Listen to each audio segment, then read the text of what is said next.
Welcome. Thank you for coming tonight. Last time I chanted, and that exhausted my repertoire. I actually talked to the person, grandchild of the person who wrote that chant, to make sure that it was appropriate, and she gave me the okay, so I was comfortable doing that.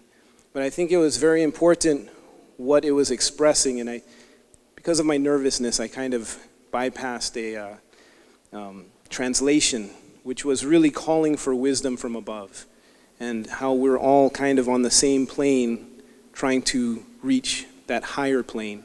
And we can do that together, and that's hopefully what we're going to be doing tonight. So I'd just like to open, again, calling for that wisdom.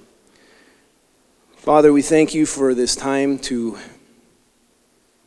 learn, to listen, and to speak. We pray that your peace would descend upon us as we try to reach higher together. I thank you that we have a place to do that. Amen. So my name is Joby Masagatani, and I am the chair of the Hawaiian Homes Commission, and the commission is the head of the Department of Hawaiian Homelands. We are headed by a policy board. Tonight I have two other commissioners that are with me, Commissioner Wally Ishibashi, who represents East Hawaii, and Commissioner David Ka'apu, who represents West Hawaii. And we actually have a former Commissioner, Ian Leloy, who's also here with us, so mahalo, Ian. And I did want to also acknowledge former Representative Faye Hanohano and the Planning Director, Michael Yee, who's also here tonight. We do have a presentation of the information, but more importantly, we have time that is set up to hear from you. We do want to hear your mana'o and input into this process. So without further ado, I'm going to get started with this PowerPoint. And Andrew is going to be, Valerie Poindexter. Oh, I'm sorry. And Councilwoman Valerie Poindexter. Oh, she's over there. I'm sorry. Okay, ready? So, as I'd mentioned, we're going to talk about the project description. We're going to start a little bit with Hawaiian Homes because we are a very unique agency, and I think it's just important to set that context so you can kind of understand who we are and why we're here. And then we are going to talk specifically about the project that's being discussed here in Honomu. There were some previous questions and comments, and environmental resource studies, guiding principles and environmental concepts, and the conceptual plan alternatives. Oh, these bugs are real. And then from there, from that background information, we will take time to break out, to have that discussion in your smaller groups, so you'll have the opportunity to share that mana'o that we will gather and take back as part of this process. So starting with, let me just start with the Hawaiian Homes Commission Act, which is the HHCA. The Hawaiian Homes Commission Act was actually passed in 1920 as an act of Congress. And what that was intended to do, the person that is it's most attributed with is Prince Jonah Kuhio Kalanianaole, who was the delegate to Congress. He was very concerned about the health of his people, and that, the Native Hawaiian people were in tenements, were not healthy, and he, along with the leaders, Hawaiian leaders at that time, felt that the key to successfully revitalizing the Hawaiian people was to return them to their lands. So he advocated, decades to secure passage of the Hawaiian Homes Commission Act, which set aside over 200,000 acres of land for the rehabilitation of the Native Hawaiian population. And that was defined as those of 50% Hawaiian blood or more. So this act predates statehood. When we became a state, all of us collectively as citizens of the state of Hawaii, in a compact with the United States of America, when we became a state, we accepted the responsibility of the administration of this program on behalf of the Native Hawaiian beneficiaries. We committed to, as a state, all of us collectively, to ensuring that this program would be carried out faithfully. And the primary agency that has this responsibility right now is the Department of Hawaiian Homelands, and the policy board that has that responsibility is the Hawaiian Homes Commission. So I say that because it's important to understand that when we became a state, we accepted this responsibility collectively, that it's not just the Department of Hawaiian Homelands, it's the elected officials, the governor, the legislature, the judiciary, as well as all of us as citizens of the state of Hawaii. Many of you know that we have our primary program that we do to achieve this restoration of the health of our people is homesteading. It's not the only thing we do, but is the primary thing that we do, and most people know us for. And so those homesteads are 3 types of leases: residential, agricultural, and pastoral, or farming and ranching. You know, we have done agricultural in the past with Panaewa and Panaewa particularly, Maku'u. They have not necessarily been the most successful in terms of utilization.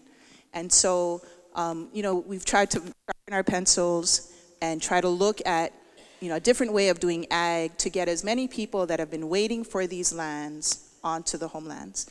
So in any case, we've over time, our priority and our focus had been residential, understandably, because people need a place to live, especially in a place like Hawaii. But over time, what has happened is that on the neighbor islands, every island except Oahu, the agricultural list for a homestead is longer than the residential. So on this island, Maui, Molokai, Kauai. And so the need to address those that have been waiting for an agricultural lot has become pressing. In addition, most of our lands on the neighbor island are better suited to ag than they are to residential. Because with residential, when we require someone to live on a homestead, we have to build that to an infrastructure standard that allows for that to occur. So you're talking roads, gutters, you know, electrical, sewer systems, very dense type of living. And most of our lands on the neighbor island are not necessarily conducive to that very, very dense kind of living. So we took a look at our ag program and our plans and worked on, try to go back? Yeah, so if you can see, you see on the little bar chart on the bottom, all of those red bars are our ag waiting lists. And as you can see, on all of the islands, so Kauai, as I mentioned, Maui, Hawaii, they're all longer than the residential or ranch pastoral. Okay. Oh, sorry, we lost our slide. So while our planning documents have all had subsistence ag as a type of lease that you could receive, we never had a program as to what subsistence ag actually meant. And so we worked very closely with seeking beneficiary input, the public as well, to amend our administrative rules to allow for what we call a subsistence agricultural lot. Primarily, it's with a subsistence ag, the intention is that it's someplace where you can start farming, try out the farming to take care of your family, and if you're successful and you are really good at it, then you could move into an ag park or something like that. It also affords a family an opportunity to reside on the subsistence ag, but it's not required to reside. And the infrastructure standard is more at a ag standard level, so agricultural roads, catchment water systems, individual septic tanks, things like that. With this subsistence ag too, it provides the lessee 3 years, because that was based on input we were receiving from beneficiaries, so up to 3 years to actually utilize your homestead lease, get it into some kind of subsistence use or reside on it. So with the Subsistence Ag, because we have not done an Ag award since the 1980s, we are working with the Hawaii Island Agricultural Waitlist. We've worked with the top 500 applicants, and these individuals have been on the list as early as 1952. I was born in 1964. I'm 53 years old. That means it was 10 years before I was even born. Some of these individuals have been on this list to 1985. And so there's still a lot more people on the list, and these individuals have been on the list for quite some time. The average age back is 66, but many of these people, they're on the list, but they intend to leave it for their family, or they're interested in trying to farm themselves, even though 66 is older. So last night we met with primarily our beneficiaries, and there's a lot of interest, a lot of excitement about this project. These are the lands that we have, just to give you a sense of where our lands are across across the island of Hawaii. And I'm going to turn it over to Julie, who's going to take a deeper dive into the discussion about the project itself.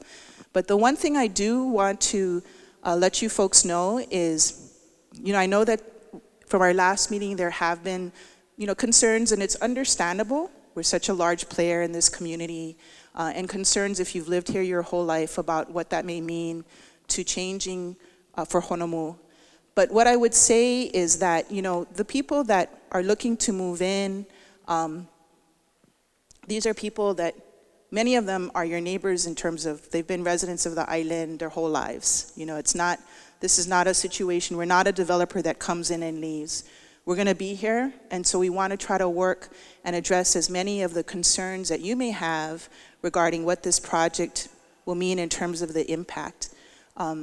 I do want to say it is a very real thing for us that when the lot count goes down, we want to develop in a way that is responsible, but please understand the perspective from our side, which is whenever the lot count goes down, that means that many more people are not going to come off the list.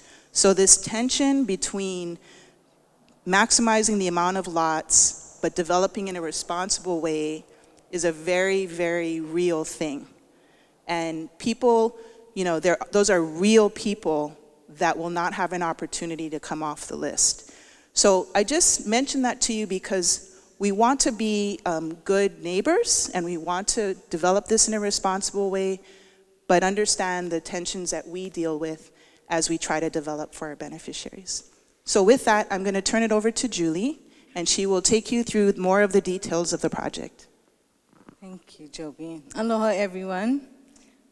My name is Julie Ann Cachola. I am a planner at Hawaiian Homelands, and basically I've been working as project manager for this project.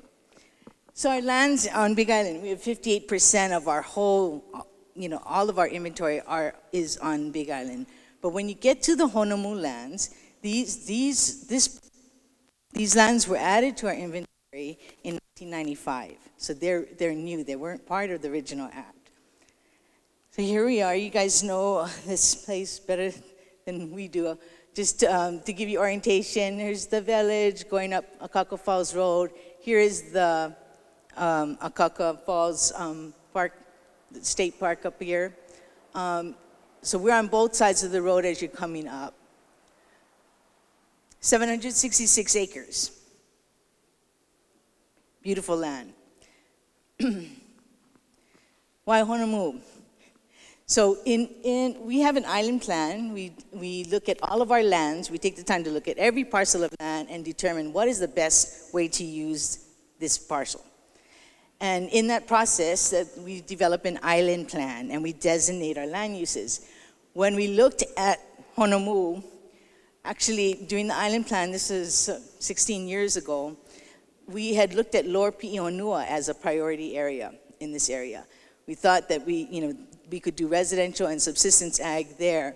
Unfortunately, as we kind of, after the island plan was completed and we really looked at these parcels, there were significant access issues going up. We had to cross, I think it's like we had to cross this river over there, and the infrastructure costs went way up.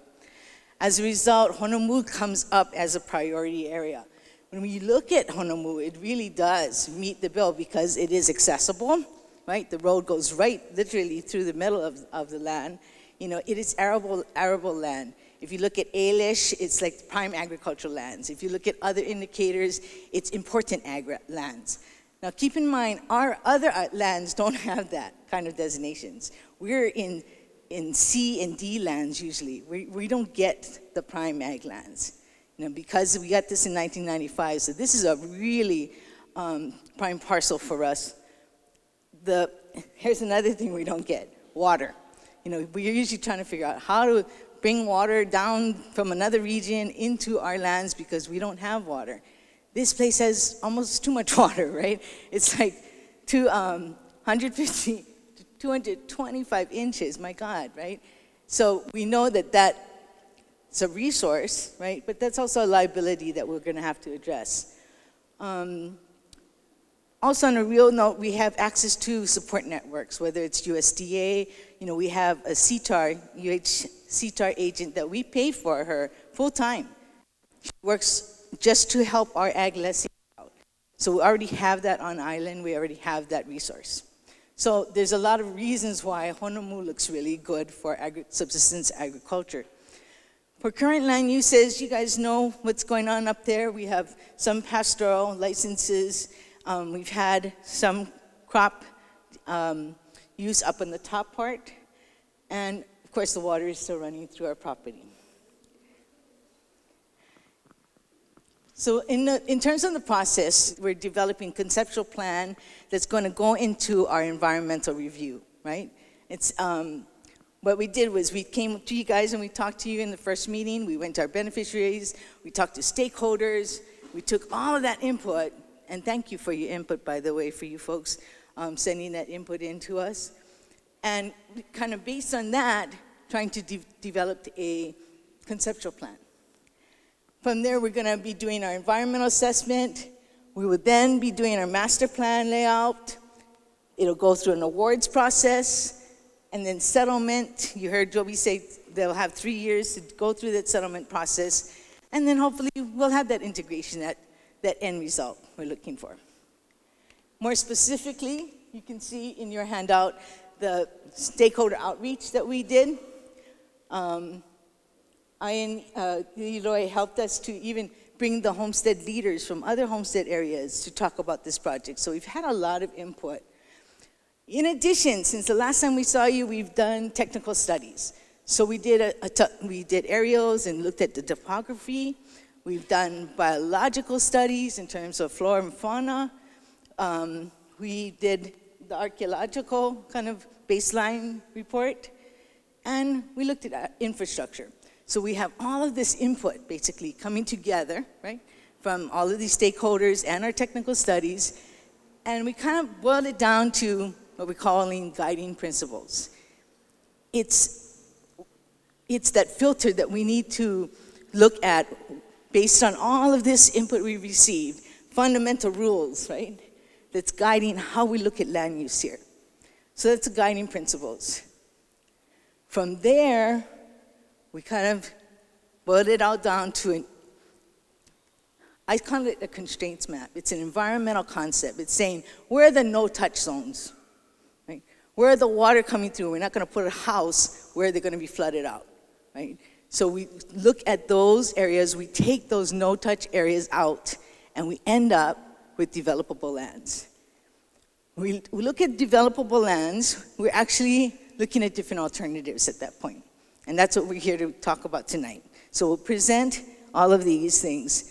Coming out of tonight's meeting, after we have a time to discuss the alternatives, and we want to break up into small groups so that everybody will have an opportunity to give us their thoughts about the alternatives and the impacts that we need to look at for those alternatives.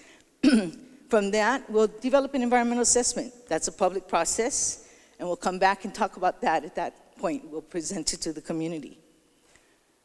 Okay, so coming out of the first meeting, we did meet with beneficiaries. Remember, we met with you folks first, and then the next night we were going to meet with our beneficiaries. They raised some major concerns, right?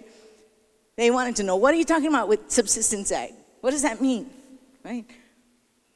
Are you going to provide us assistance? What kind of assistance? Are you going to help, not only having somebody to help me, but are you going to actually help finance my subsistence farm? They're really concerned about safety and access. They felt that every parcel needs to be accessible. And because their average age is 66, they want to make sure that emergency vehicles can get there, right? That they can be able to get out there. They're not going to be stuck in the mud there. Of course, they're worried about costs. How much is it going to cost them to develop or to be a subsistence farmer, or if they wanted to build a house, what would that entail? A lot of them are saying they're 66, how does the lease process work, right? So they had all of these questions. Community also had identified a lot of issues, boiling down to number one issue, and we know the number one issue here, is dealing with water, the high rainfall, and that runoff, the sediment. We know that's the number one issue. We heard it time and time again. Of course, he was worried about density and population, right? What happens to our roads, the traffic? What happens to our schools? Who's going to be watching these guys when they come in? Is somebody going to be monitoring their compliance to make sure that everything is above board? And I think that there were a lot of people here that probably did farming and knows that it's a hard thing to actually start doing. So they're concerned also about training. Who's going to help these guys out? And we already know that there's a current problem with ag theft. So, hey, if you're going to put more farmers up here that's going to have more produce, in the ground, how are we going to address that ag theft issue? And of course, you guys know the water, right? Water, infrastructure, roads. So these are the issues that came out from your meeting. From your meeting. We also thank Springer K for having a meeting after our community meeting, and as the Honomu Village Association formally submitted comments to us, extensive comments about their impacts, about their concerns for the project. And basically, I'm grossly grouping them, but there were concerns about impacts to the existing community, population, traffic, right? Emergency response, all of the services that might be overloaded now if you have more people here that you guys may be already having problems with. So what happens to those?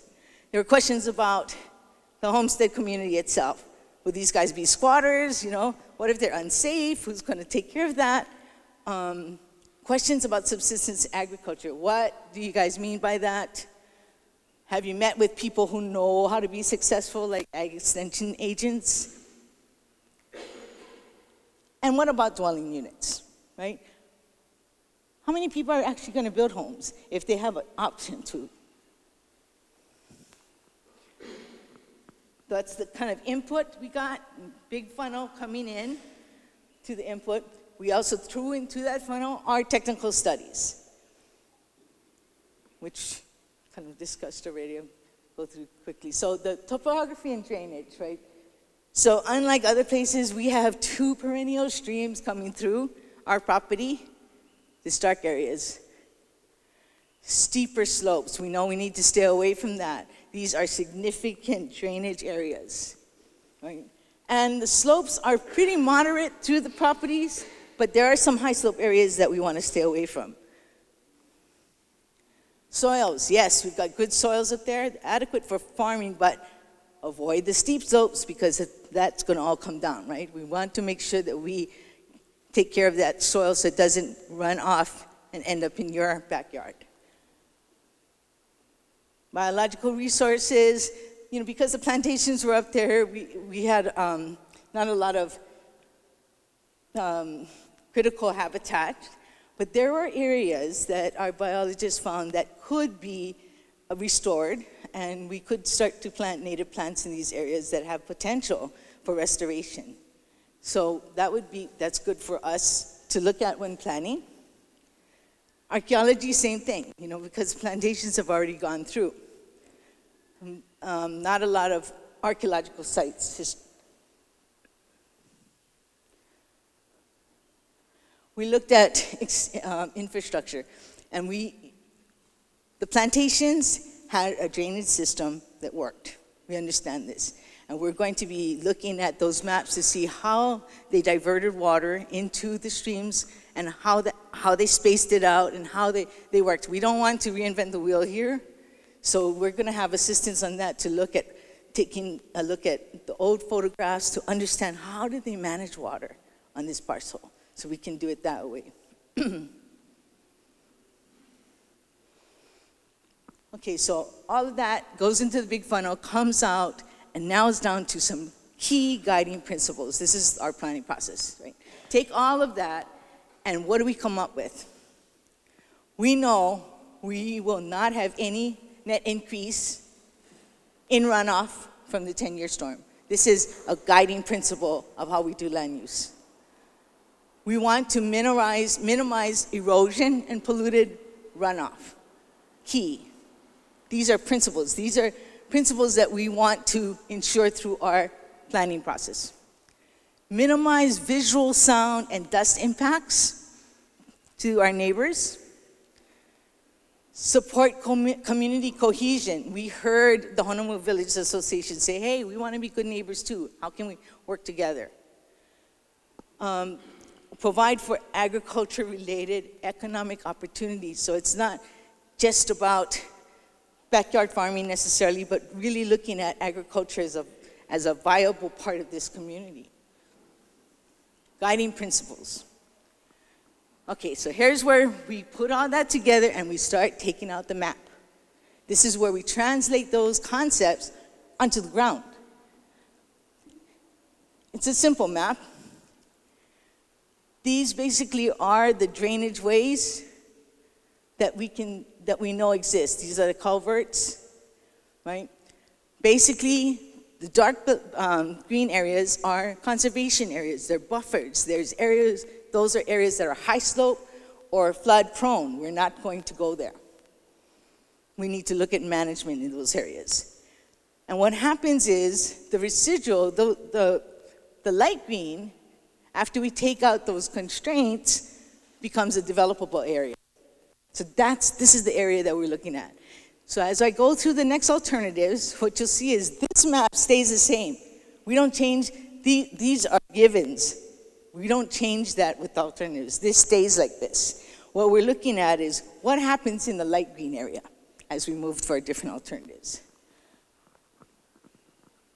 And this is basically describing the dark green areas, the conservation areas, and the potential for habitat restoration. This is the residual. This is the light green areas, right? Potential for development, developable areas. From here, we developed 3 alternatives. The first alternative looks at, our mandate. Maximize subsistence ag leases. Maximize them. If our rules say minimum an acre, how many can we get on this parcel? How many people can we take off that list? The second alternative says, well, maybe there's some other stuff that this community might need. So let's take some lots out and program in those other spaces that might help to build this community. The third action, when you consider impacts, is always there. No action. So looking at this, just to go through the numbers, so when we looked at, so you see the dark green doesn't change, right? And the light green becomes all subsistence ag because we're trying to max out, right, on that land use.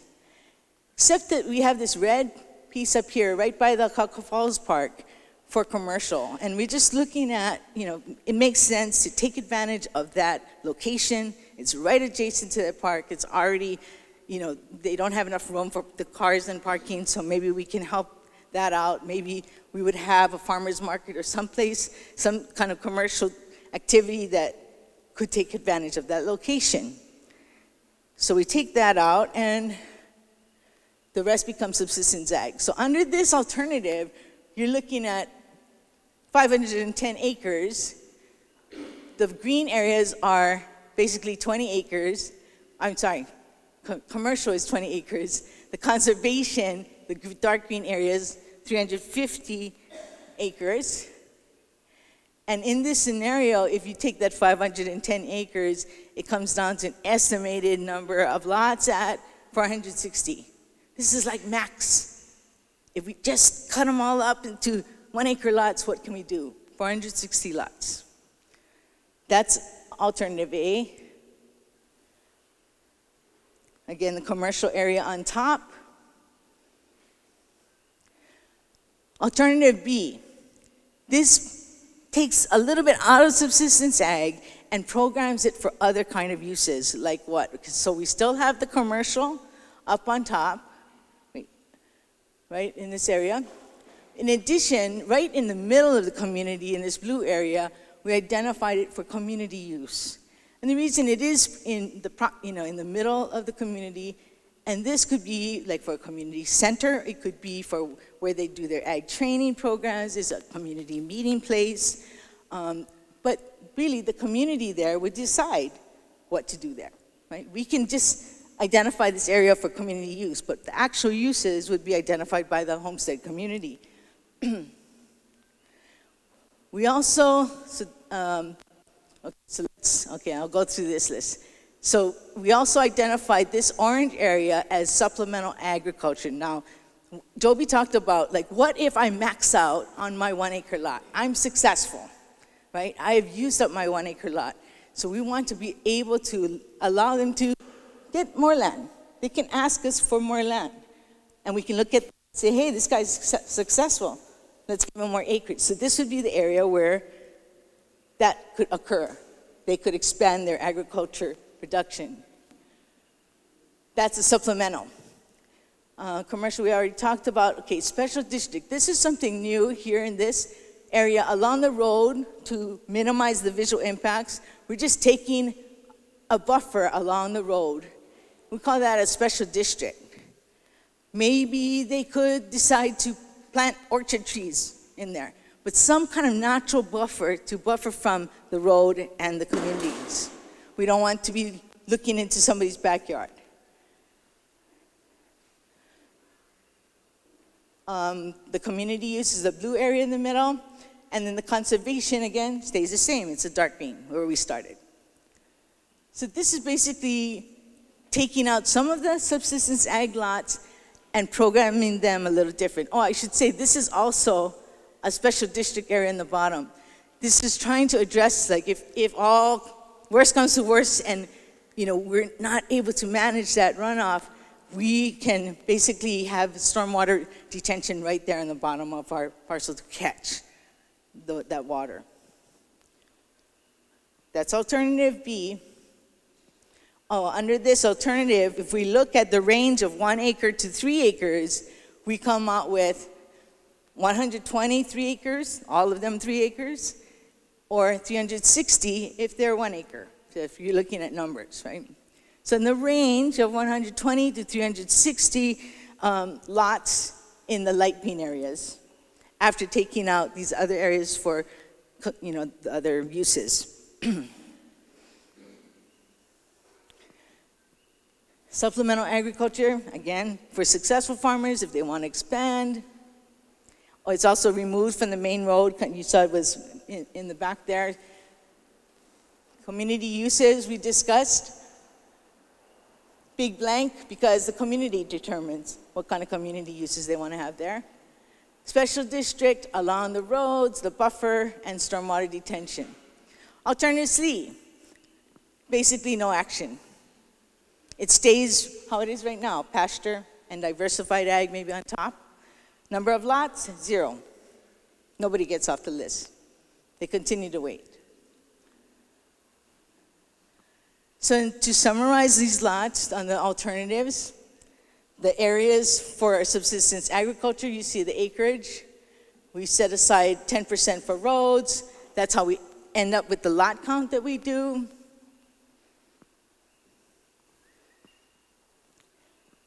So here's where we're going to break up into small groups. And what we're going to discuss is two things. We want to know, what do you think of the alternatives? What about the alternatives do you like, not like? Help us to kind of, what do you see when I presented these alternatives? What were your impressions? The second topic of discussion, so we will do that. The second topic, and we'll spend 20 minutes doing that, and then we'll switch. We'll have facilitators come up and help us through this process. The second topic is to say, what kind of impacts should we be looking at for these alternatives? And that is going to take us into our next part of the process, which is to do an environmental assessment, right? So help us to identify the impacts that we need to look at. So that's the two discussion topics. What we're going to do is Andrew is going to be facilitating this group. So if we can what we're going to do, just stay seated. We're going to have the room right here. You guys just turn that away to Andrew, and he'll bring his easel up and take notes. And then I will facilitate this group. If you guys can just turn this way to that easel, and we'll have that discussion. What's going to happen is Andrew's going to facilitate on the impacts discussion. So you will start discussing the impacts. I will facilitate on the first topic, which is, what do you guys think about the alternatives? We'll do that for 20 minutes, and me and Andrew will switch. He will come here and talk about the impacts, and I will go here to talk about what do you think about the alternatives. After that, we will come back together, and Andrew and I will report back so you guys can hear what each other said, right, about the topics. And then we can go through next steps and close. So that's basically where we are now. We're ready to go, Andrew?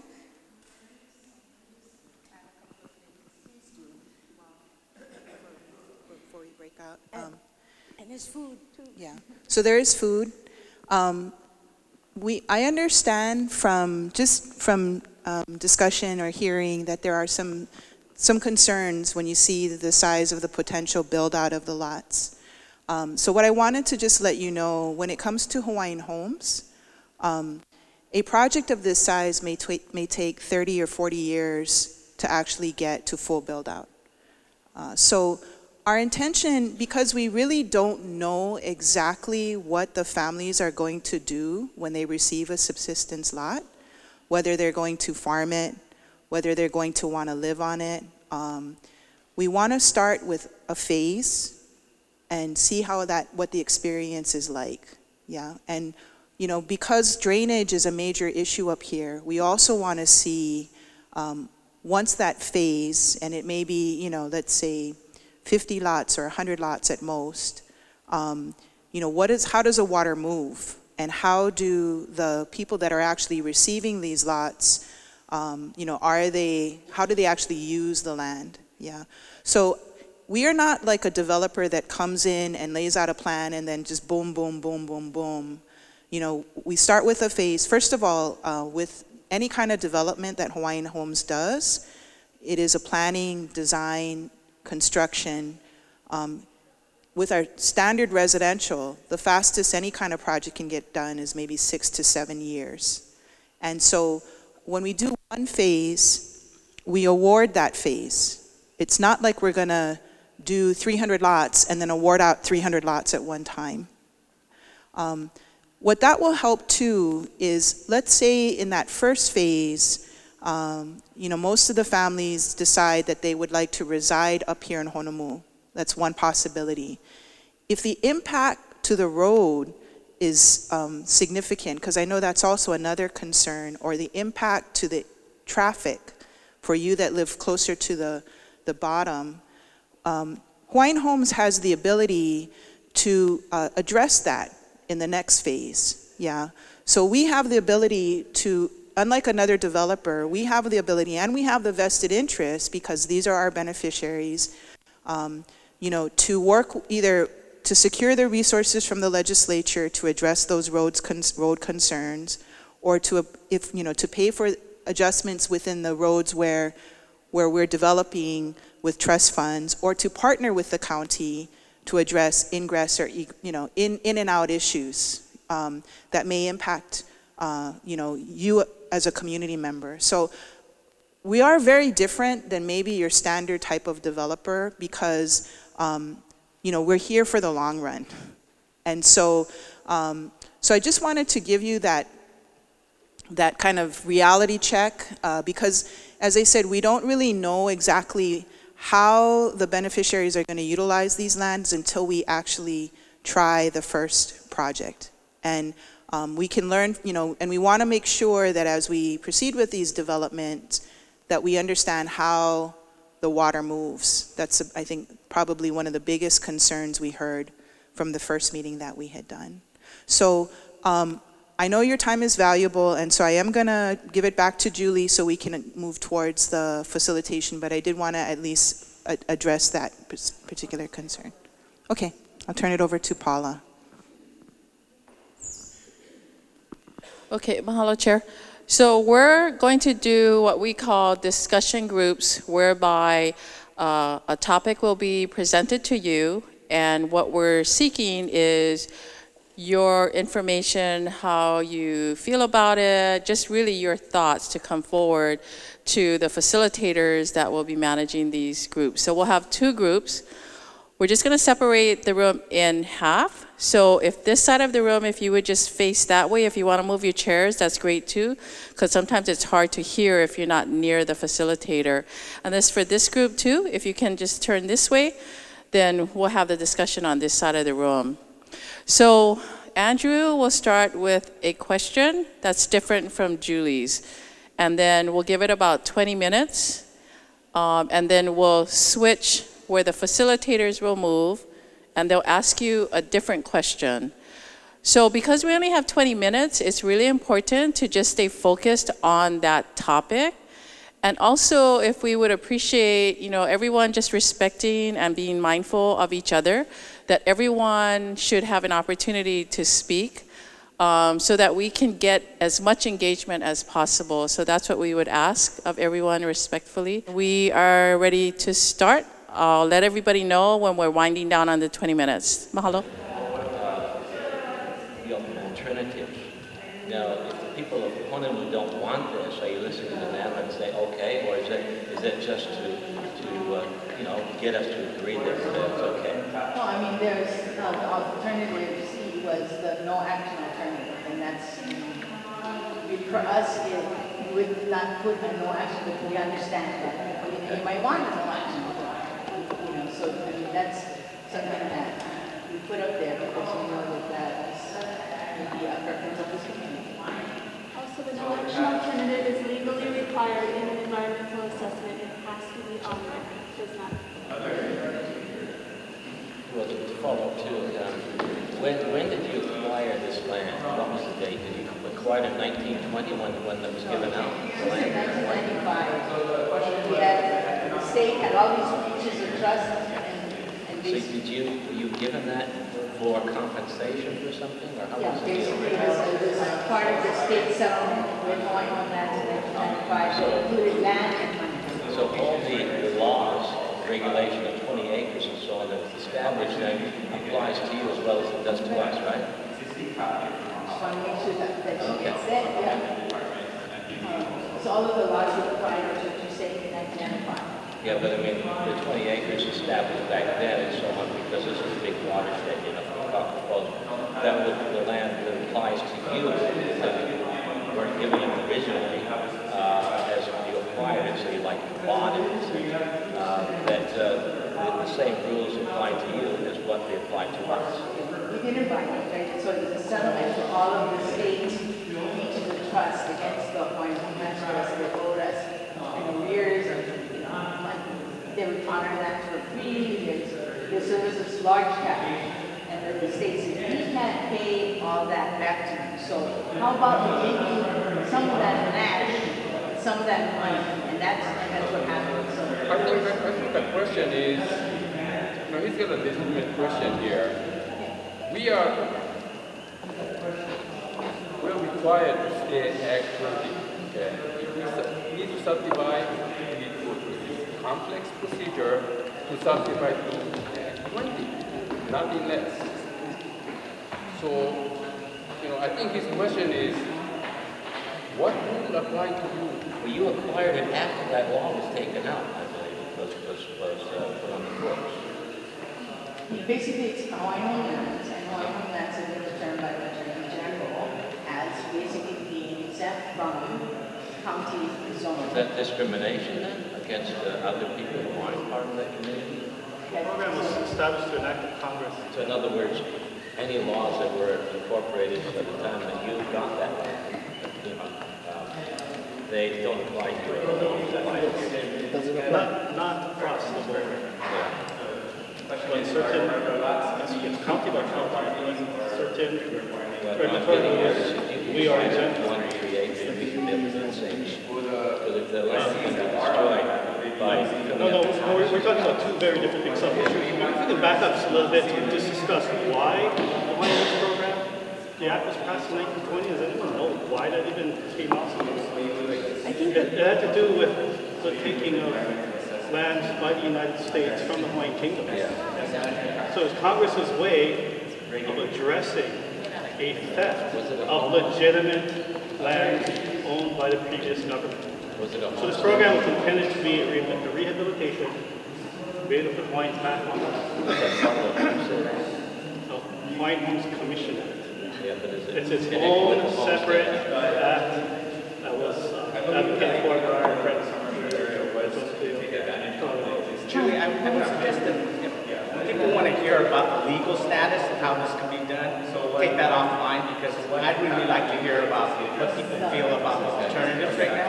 I'm no attorney myself. Yes, he is an attorney. The one thing I would like to commend you on is on alternative D, the buffer zone, because, I think it's kind of shameful that there are even people still on the list from 1952, but that's neither here nor there. And as we know, some of the communities haven't been the best example of development also. But being as we have the #2 tourist attraction on this island, for sure, if not the state, to see a nice buffer zone that could be, just call it a beautification zone. Okay, that's the next one. I like that you're considering that.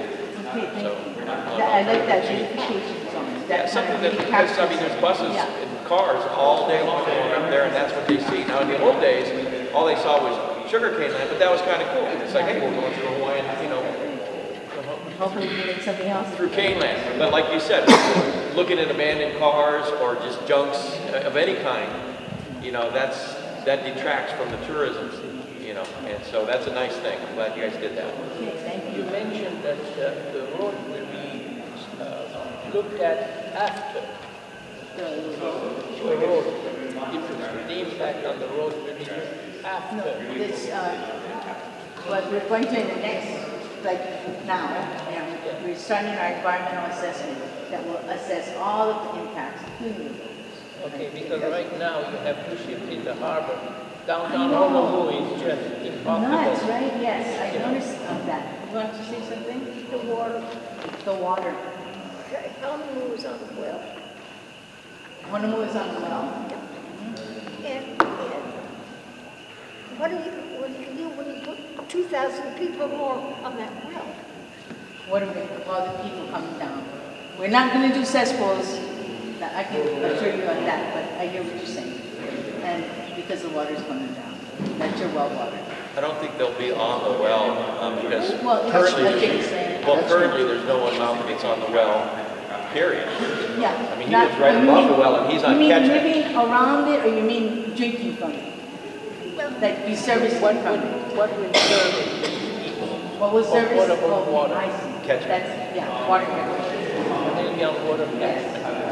We're not anticipating, this is an ag project, not a residential project, but if they want to build a home, they would have to look at the water catchment. What should be their requirement? Not cesspools. So the question is, what would their requirement be? Is it cesspools? No, it will not be cesspools. Septic tanks. Yeah. So there's, in this regard, that we need to follow the county regulation, right? It's, the Department of Health, yes, the requirements, yes. You know, because like how they said, we went to court and they said that in the environmental area, like that's why we have to go through the EA process, right? That we have to follow those things because they would be of concern for our people as well. Any other, I'm sorry for my back.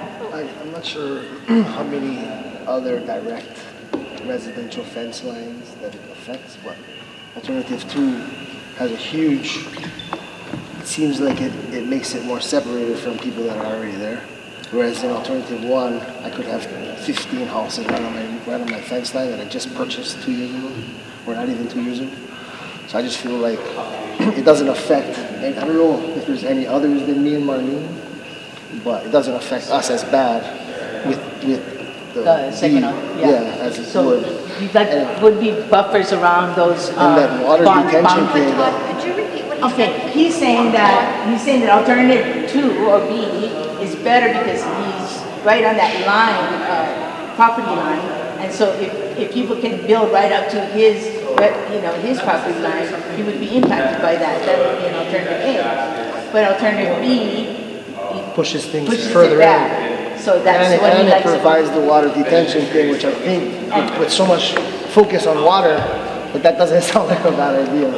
So he also likes that it has a water retention feature on the bottom with all the water. Hi. I'm a little concerned, I guess, about just the general definition of commercial. Good idea. Good point. It's kind of vague term. The idea of enhancing parking is a great idea, obviously, from policy.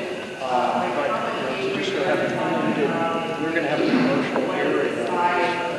No idea what to anticipate. So the concern is a commercial destination. What does that mean? He's a little concerned because it could be from A to You want to see a Ferris wheel and a jet song, you know? Yeah, could it be that? You know, and I know that the comments that came in said, convenience store up there, if you're thinking about that, it's not appropriate. That's not in line with our community development plan. Farmers market. Yeah, so I heard that. But yes, commercial, so we'll have to discuss that more, but I hear you. You need to define that. Yes.